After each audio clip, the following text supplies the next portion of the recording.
बच्चों, ये है आरआरबी भोपाल का 1995 में पूछा गया एएसएम के एग्ज़ाम में पूछे गए प्रश्न पत्र हैं ये समान ज्ञान के। आइए इन प्रश्नों को देखते हैं। पहला फैक्ट है, ध्वनि तरंगें निर्वात से होकर नहीं गुजर सकती। निर्वात अर्थात वैक्यूम को कहते हैं, जहाँ हवा नहीं होती है।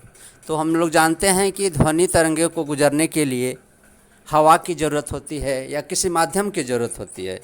जैसे हो गया लोहा हो गया या पानी हो गया, ये सब में गुजर सकती है। तो ये फैक्ट पूछा जाता है। इसी से रिलेटेड और फैक्ट पूछे जाते हैं कि हवा में ध्वनि की चाल क्या है। तो हवा में ध्वनि की चाल 332 मीटर पर सेकेंड है और पानी में हवा की चाल 1493 मीटर पर सेकेंड तथा लोहा में 5130 मीटर पर सेकेंड है। दूसरा फैक्ट है, ग्रामीण विकास, इसको राष्ट्रीय यहाँ जोड़ लीजिएगा, राष्ट्रीय राष्ट्रीय राष्ट्रीय ग्रामीण विकास संस्थान कहाँ है? ये हैदराबाद में है। तीसरा फैक्ट है, अंतरिक्ष यात्री को आकाश काला दिखाई देता है। इसी प्रश्न को घुमाकर पूछ लिया जाता है कि वायुयान यात्री को आकाश कैसा दिखाई देता है। तो बच्चे सोचते हैं काला याद किए हुए, काला ही मार देते हैं। लेकिन हम लोग जानते हैं कि वायुयान जो है यह क्षोभ मंडल में उड़ता है और इसमें एटमॉस्फेयर होती है। तो जहाँ एटमॉस्फेयर है वहाँ आकाश नीला दिखाई देगा। अगला फैक्ट है, भारत की जलवायु उष्ण कटिबंधीय मानसूनी है। भारत की जो जलवायु है, हम लोग भारत उष्ण कटिबंध में बसा हुआ है। हम लोग उष्ण कटिबंध में रहते हैं, यानी इक्वेटर से नॉर्थ में हम लोग हैं। इक्वेटर से 8 डिग्री नॉर्थ के बाद इंडिया शुरू होता है, जो ऊपर तक है। तो हमारे यहाँ ना बहुत ज़्यादा ठंडी पड़ती है, ना तो बहुत ज़्यादा हीट पड़ती है, इसलिए उष्ण कटिबंध हम लोग मानसूनी टाइप की जलवायु यहाँ है।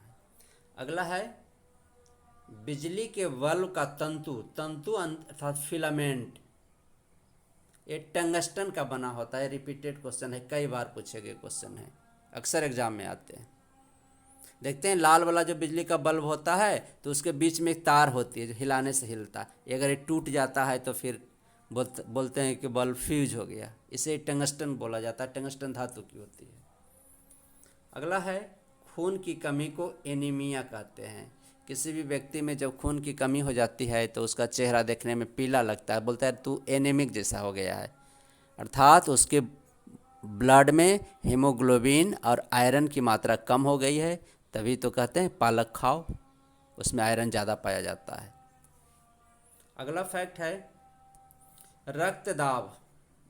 रक्तदाब को मापने के लिए ब्लड प्रेशर, रक्तदाब था ब्लड प्रेशर को मापने के लिए स्फिग्मोमैनोमीटर का प्रयोग किया जाता है। अक्सर आप लोगों ने देखा होगा बीपी नापने के लिए यहाँ बाह में लगाते हैं डॉक्टर, और बैलून जैसा होता है उसमें हवा भरते हैं, पुशअप करते जाते हैं और फूलते जाता है। यहाँ हमारी नसों को टाइट करते जाता है और हमारे ब्लड के प्रेशर को माप लेता है। इसी से रिलेटेड एक प्रश्न और पूछा जाता है कि एक स्वस्थ मनुष्य का ब्लड प्रेशर क्या होता है। तो वह 120/80 होता है। इसी में थोड़ा सा और डीप पूछना होता है तो पूछ लेते हैं कि एक स्वस्थ मनुष्य के ब्लड प्रेशर में सिस्टोलिक प्रेशर कितना होता है, डायस्टोलिक कितना होता है। तो 120 जो है यह सिस्टोलिक होता है और 80 जो है वह डायस्टोलिक होता है। अगला फैक्ट है, कपास के लिए आदर्श मिट्टी काली मिट्टी है। कपास की खेती काली मिट्टी में होती है और काली मिट्टी को हम लोग कॉटन सॉइल के नाम से भी जानते हैं। इसे हम लोग एक नाम से और जानते हैं, ये भी एग्जाम में कभी कभी आता है, रेगुर मिट्टी किसे कहते हैं। तो कपास को ही रेगुर मिट्टी के नाम से जाना जाता है। और अगला फैक्ट है, बीडी सावरकर ने 1857 के विद्रोह को प्रथम स्वतंत्रता का प्रथम राष्ट्र भारतीय युद्ध कहा था। इसे प्रथम स्वतंत्रता संग्राम के नाम से भी जानते हैं। कई इतिहासकारों ने हमारे 1857 के विद्रोह को अलग अलग नामों से जाना। जैसे साम्राज्यवादी अंग्रेज इतिहासकार थे, उन्होंने इसे सिपाही विद्रोह मात्र कहा कि नहीं, यह सिपाहियों का विद्रोह था। कुछ अंग्रेज इतिहासकारों ने इसे कहा कि असभ्य लोगों का सभ्यता के प्रति युद्ध था। लेकिन भारत के जो राष्ट्रवादी इतिहासकार थे, इन्होंने इस विद्रोह को राष्ट्र से जोड़ करके देखा और स्वतंत्रता से जोड़ करके देखा। इसी में बी डी सावरकर ने इसे स्वतंत्रता का युद्ध कहा। बी डी सावरकर के बारे में थोड़ा सा जान लेते हैं। इन्होंने अभिनव भारत नामक गुप्त क्रांतिकारी संगठन की स्थापना की थी। ये क्वेश्चन बहुत बार आता है कि अभिनव भारत नामक गुप्त क्रांतिकारी संगठन की स्थापना किसने की थी, तो बी डी सावरकर ने की थी। ये महाराष्ट्र के रहने वाले थे और नासिक के कलेक्टर जैक्सन की हत्या के आरोप में इनको काला पानी की सज़ा हुई थी और इन्हें सेलुलर जेल भेज दिया गया था। इससे ये फैक्ट भी आते हैं, सेलुलर जेल कहाँ है, तो सेलुलर जेल अंडमान निकोबार में है। और इस षड्यंत्र को हम लोग नासिक षड्यंत्र के नाम से जानते हैं। नासिक षड्यंत्र में ही इन्हें फंसाया गया था। ये था इनके बारे में कुछ विशेष जानकारियाँ। और अगला है, भारतीय संविधान के निर्माताओं ने संसदीय स्वरूप को ब्रिटेन से लिया है, अर्थात ब्रिटेन के संविधान से लिया है। हमारे देश का जब संविधान का निर्माण हुआ तो अलग अलग देशों के संविधान से अलग अलग चीज़ों को, जो अच्छे अच्छे चीज़ थे, उनको हमारे संविधान में लिया गया है।